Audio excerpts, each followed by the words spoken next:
Karena apa? Karena zakat fitrah itu fungsinya istighna il fuqara. Karena pada waktu hari raya itu adalah waktu kebahagiaan semua umat muslim.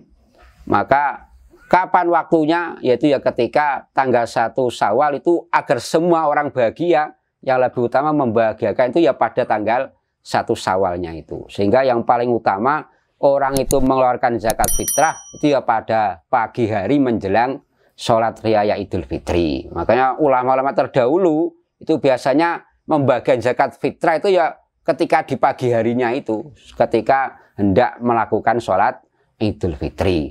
Meskipun toh keadaannya sekarang, bagaimanapun juga, tetap waktu fadilah itu tetap sebelum orang itu berangkat sholat Idul Fitri. Jadi keutamaan itu tidak bisa berubah dipengaruhi oleh suasana yang berbeda.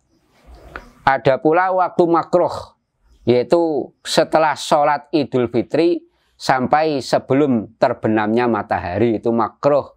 Karena dia itu mengakhirkan waktu utama tadi, membiarkan orang-orang yang masih belum bisa bergembira.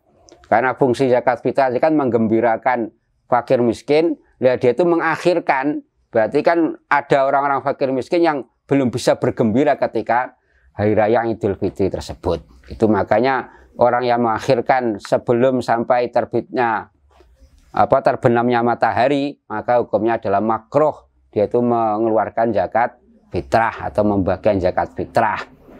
Dan ada waktu haram, yaitu setelah tenggelamnya matahari tanggal 1 bulan Syawal. Ketika sudah masuk maghrib, masuk tanggal 2 Syawal, maka hukumnya haram, tapi tetap wajib dikeluarkan.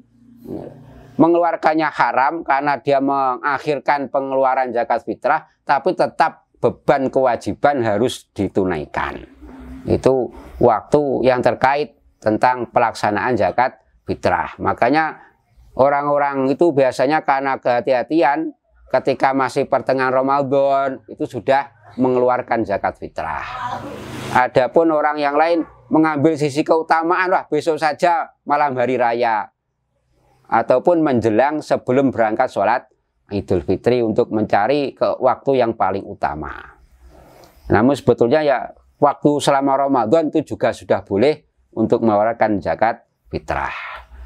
Seberapa besar zakat fitrah yang dikeluarkan? Zakat fitrah sa'un min tamrin. Jadi zakat fitrah itu adalah kalau dikalkulasikan beras, makanan pokok, zakat fitrah itu diwajibkan berupa makanan pokok setempat. Kalau di daerah sini berarti adalah beras. Berat beras yang dikeluarkan karena ukurannya itu tidak sama. Kalau di sana kan sok. Lah sok itu ukuran semacam gelas itu ya besarnya. Kemudian diberi beras. Lah berat beras yang dalam mangkok itu kalau ditimbang berapa kilo. Ini kan kemudian ulama perumusannya beda-beda. Ada yang merumuskan 2,5 kg, ada yang merumuskan 2,7 kg. Namun pokok mengeluarkan 2,5 kg jadi boleh, mengeluarkan sebesar 2,7 kg juga lebih baik lagi. Nah, kewajiban awal kalau dalam mazhab Syafi'i memang harus berupa bahan makanan pokok. Tapi kalau ingin mengeluarkan berupa uang, maka ya boleh, tapi harus sesuai dengan ulama yang memperbolehkan, yaitu mazhab Hanafi itu boleh mengeluarkan zakat fitrah berupa mata uang. Nah, dalam zakat fitrah mazhab Hanafi itu besaran zakat fitrahnya tidak sama dengan mazhab Syafi'i. Kalau mazhab Hanafi itu besaran yang dikeluarkan itu adalah soknya kurma, 1 sok kurma atau setengah soknya gandum. 1 soknya kurma itu berarti beratnya sekira 3,8 kg kurma. Jadi kalau ingin mengeluarkan uang, maka ya uang yang senilai 3,8 kg kurma. Biasanya kalau kurma itu harganya 50.000, kalau 3,8 ya hampir 200.000 itu kalau ingin mengeluarkan zakat fitrah berupa uang atau berupa gandum. Kalau gandum itu setengah sok 1,9 kg. Kalau gandumnya itu seharga 20.000, sekitar hampir 40.000. Itu kalau ingin mengeluarkan zakat fitrah berupa uang. Makanya yang paling sederhana supaya kita tetap ibadah itu sejalur dengan mazhab Syafi'i, ya kita mengeluarkan zakat berupa beras. Para pemirsa yang dirahmati Allah Subhanahu wa taala, terkait dengan zakat fitrah, dalam Nahdlatul Ulama sudah ada sebuah lembaga yang memang terkhusus untuk menangani masalah zakat yang disebut dengan Lajisnu, Lembaga Amil Zakat, Infak dan Sodakoh Nahdlatul Ulama. Orang-orang yang setelah mendapat SK dari Lajisnu itulah orang-orang yang bisa disebut sebagai amil. Mereka orang-orang yang memang bertugas untuk mengumpulkan, mendistribusikan atau membagikan zakat kepada para asnaf. Nah, dalam praktek zakat fitrah, amil yang mendapat SK dari Lajisnu itu nanti bedanya dengan orang-orang yang panitia pengumpul zakat itu hanya dalam sisi kalau wakil itu adalah wakilnya, panitia itu adalah wakil dari muzaki, orang yang berzakat. Kalau amil yang resmi SK Lajisnu itu adalah wakil dari mustahik, orang yang mendapatkan zakat. Itu bedanya dari situ saja. Implementasinya, efeknya, kalau seseorang mengeluarkan zakat fitrah, dikasihkan wakil panitia, statusnya panitia bukan orang yang mendapat SK dari Lajisnu, maka dia itu belum sah zakatnya sebelum zakat itu tersampaikan kepada asnaf yang menerima zakat fitrah.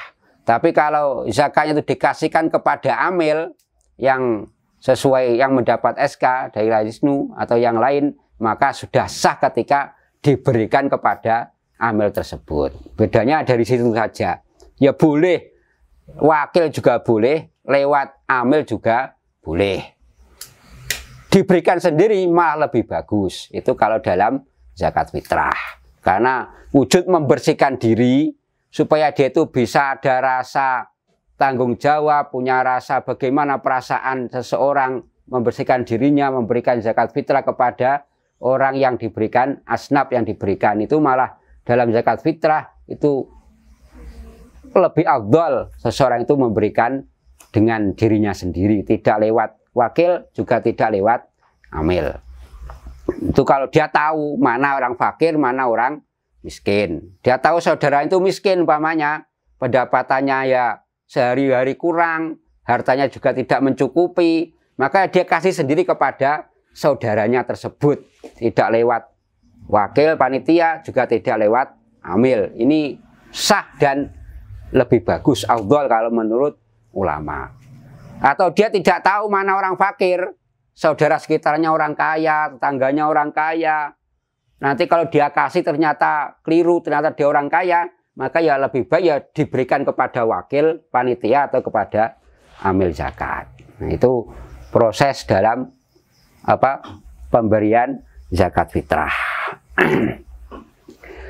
Para pemirsa yang dirahmati Allah Subhanahu wa taala, dengan kita mengeluarkan zakat fitrah sesuai dengan aturan-aturan syariat yang ada, maka tentunya itu akan bisa menyempurnakan ibadah puasa kita di bulan Ramadan. Setelah kita bersusah payah selama bulan Ramadan, ya, membersihkan diri, membersihkan jiwa, mengisi hari-hari dengan ibadah, lantas kita sempurnakan di akhir Ramadan dengan zakat fitrah secara benar menurut aturan syariat yang ada.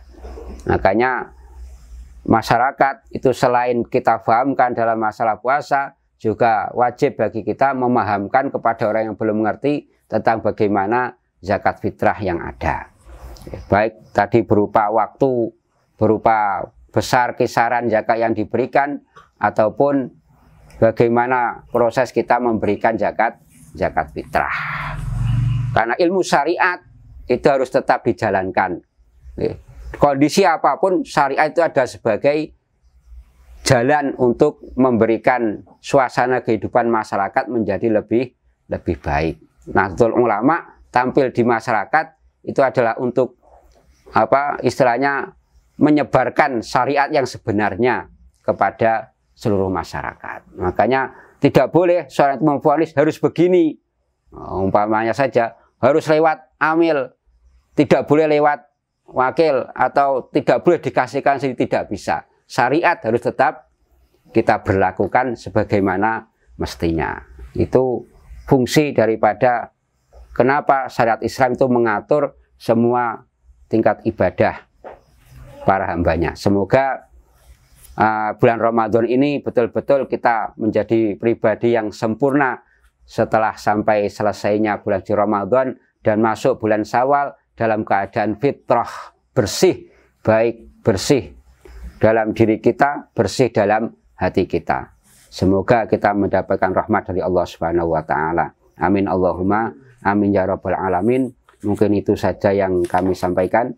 Kurang lebihnya maaf. Wassalamualaikum warahmatullahi wabarakatuh.